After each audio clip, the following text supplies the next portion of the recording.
دیکھیں، تاریخ میں کچھ کردار ایسے ہوتے ہیں جو سیدھا دل پر اثر کرتے ہیں۔ آج کے اس جائزے میں ہم ایک ایسی ہی عظیم ہستی کے سفر کو سمجھیں گے کہ کیسے وہ غلامی کی اندھیری رات سے نکل کر اسلام کے سب سے پہلے مؤذن بنے۔ یہ صرف ایک تاریخی واقعہ نہیں ہے، بلکہ ہمت اور استقامت کی ایک جیتی جاگتی مثال ہے۔ ذرا تصور کریں وہ منظر جب مدینہ کی گلیوں میں پہلی بار اللہ اکبر کی صدا گونجی۔ وہ آواز کتنی پرنور رہی ہوگی جس نے پورے شہر کو ایمان کی خوشبو سے مہکا دیا۔ لیکن اس شاندار مقام تک پہنچنے کا سفر کیسا تھا؟ آئیے اسے سمجھنے کے لیے بالکل شروعات سے دیکھتے ہیں۔ پہلا حصہ، ابتدائی زندگی اور غلامی۔ یہیں سے اس عظیم داستان کا آغاز ہوتا ہے۔ ان کا اصل نام بلال بن رباح تھا اور تعلق تھا حبشہ سے۔ تاریخ میں ذکر ملتا ہے کہ ان کا قد لمبا، جسم چھریرا، رنگ گہرا سیاہ اور آنکھیں ہلکی سرخ تھیں۔ بدقسمتی سے بچپن میں ہی انہیں غلام بنا کر مکہ لایا گیا اور پھر قریش کے ظالم سردار امیہ بن خلف نے انہیں خرید لیا۔ ذرا سوچیں، ایک انسان جسے مکہ کی تپتی وادیوں میں صرف بھیڑ بکریاں چرانے تک محدود کر دیا گیا ہو۔ دوسرا حصہ، قبول اسلام اور مظالم۔ یہ وہ دور ہے جہاں ایمان اور صبر کی اصل آزمائش ہوئی۔ اب یہاں ایک بہت حیران کن تضاد نظر آتا ہے۔ ایک طرف انتہائی اذیتناک جسمانی حالت تھی۔ امیہ بن خلف غصے میں پاگل ہو کر دوپہر کی کڑکتی دھوپ میں انہیں جلتی ہوئی ریت پر لٹاتا اور سینے پر بھاری چٹانیں رکھ دیتا، اور دوسری طرف ان کا روحانی عزم، یہ بھوک، یہ کوڑے اور یہ تپتی ریت مل کر بھی ان کے صبر کو رتی برابر کمزور نہیں کر سکے۔ بالکل ناقابل تسخیر۔ اس شدید تکلیف میں جب انہیں مجبور کیا جاتا کہ باطل خداؤں کو مانیں تو ان کی زبان پر صرف ایک ہی صدا ہوتی، احد، احد، یعنی خدا ایک ہے۔ یہ کوئی عام نعرہ نہیں تھا، یہ تو ان کی روح کی گہرائی سے نکلنے والی وہ آواز تھی جو ہر جسمانی درد پر حاوی تھی۔ اور جب امیہ جھنجھلا کر پوچھتا کہ بتا تیرا خدا کون ہے، تو وہ انتہائی دلیری اور یقین سے کہتے، محمد صلی اللہ علیہ وسلم کا خدا ہی میرا خدا ہے۔ حضرت حسان بن ثابت رضی اللہ عنہ اس ہولناک منظر کو بیان کرتے ہیں کہ انہوں نے مکہ میں حضرت بلال کو اس حال میں دیکھا کہ گلے میں ایک موٹی رسی بندی ہے۔ مکہ کے شریر بچوں نے گلیوں میں گھسیٹ رہے ہیں، جسم نڈھال ہے، لیکن زبان پر پھر بھی وہی ایک ورد ہے، احد، احد۔ یہ ایسی ثابت قدمی ہے جو واقعی انسانی عقل کو دنگ کر دیتی ہے۔ تیسرا حصہ، درد، صبر اور آزادی۔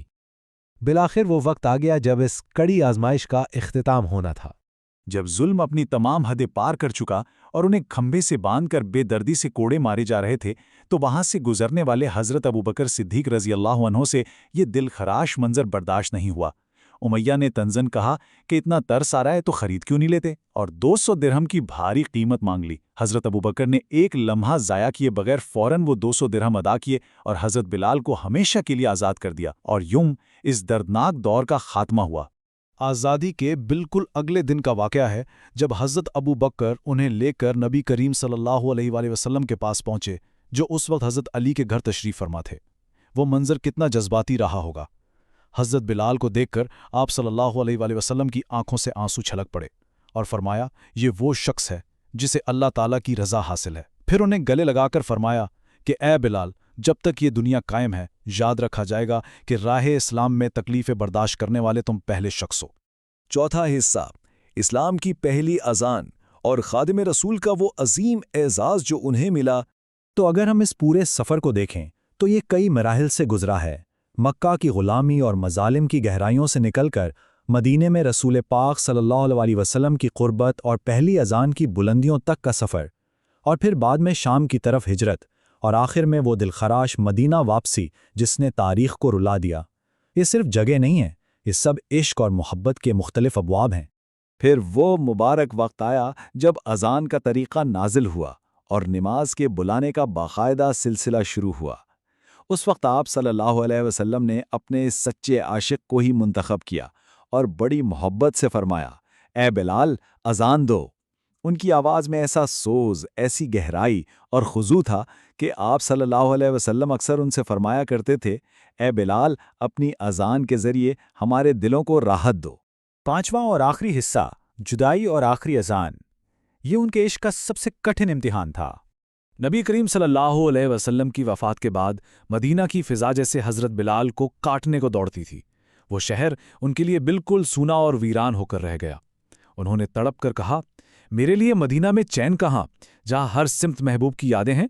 اس بے پناہ غم کو دل میں لیے وہ مدینہ چھوڑ کر شام کی طرف نکل گئے، یہ طے کر کے کہ اب بقیہ زندگی صرف عبادت اور جہاد میں گزرے گی۔ وہ اس جدائی کے درد کے ساتھ اس شہر میں مزید قیام نہیں کر سکتے تھے۔ اور اب ہم پہنچتے ہیں اس جائزے کے سب سے جذباتی لمحے پر۔ ایک رات شام میں انہوں نے خواب میں نبی کریم صلی اللہ علیہ وسلم کو دیکھا، جو فرما رہے تھے، اے بلال، یہ کیا بے وفائی ہے؟ کیا اب بھی وقت نہیں آیا کہ تم میری زیارت کے لیے آؤ؟ یہ سنتے ہی وہ بے قرار ہو کر اٹھے اور اسی وقت مدینہ کی طرف روانہ ہو گئے۔ وہاں پہنچ کر روتے ہوئے قبر مبارک پر چہرہ ملنے لگے۔ اتنے میں امام حسن اور امام حسین رضی اللہ عنہما آ گئے اور انہوں نے بڑے پیار سے ضد کی کہ بلال، ہمیں وہی اذان سنا دیں جو ہم نے رسول اللہ کے زمانے میں سنی تھی۔ اب اہل بیت کی محبت کے سامنے وہ کیسا انکار کرتے؟ وہ اذان دینے کے لیے تیار ہو گئے۔ طویل عرصے کے بعد مدینہ کی فضا میں پھر سے وہی جانی پہچانی آواز گونجی، لیکن جیسے ہی وہ ان کلمات تک پہنچے، اشہد ان محمد رسول اللہ، ان کی آواز شدت جذبات سے پوری طرح کانپنے لگی۔ جذبات کا ایک ایسا ریلا آیا جس نے ان کے دل کو چیر کر رکھ دیا۔ یہ سننا تھا کہ مدینہ کا ہر شخص رونے لگا، صحابہ، بچے، عورتیں، سب پر ایسی کیفیت طاری ہوئی کہ پورے شہر میں کہرام مچ گیا۔ بالکل ایسا لگا جیسے نبی صلی اللہ علیہ وسلم کا زمانہ واپس لوٹایا ہو۔ حضرت بلال پر خود اتنا گہرا اثر ہوا کہ وہ اذان پوری ہی نہ کر سکے اور بے ہوش ہو کر گر گئے۔ جب ہوش آیا تو انتہائی دکھی ہوئے دل کے ساتھ الوداع کہہ کر ہمیشہ کے لیے شام لوٹ گئے، کیونکہ ان کے دل میں اب یہ غم سہنے کی مزید طاقت نہیں بچی تھی۔ تو اس تمام واقعے سے ہم کیا نتیجہ نکال سکتے ہیں؟ کیا سچا عشق کبھی واقعی ختم ہوتا ہے؟ ذرا سوچئے، ایک ایسا انسان جس نے مکہ کے بدترین اور وحشیانہ جسمانی تشدد کے سامنے ہار ماننے سے صاف انکار کر دیا، وہ بلاخر سچے عشق اور جدائی کے غم کے بوجھ تلے ٹوٹ گیا۔ اس جائزے کے اختتام پر بس یہی ایک سوال ذہن میں رہ جاتا ہے کہ کیا اس لازوال استقامت اور محبت کی تاریخ میں کوئی اور مثال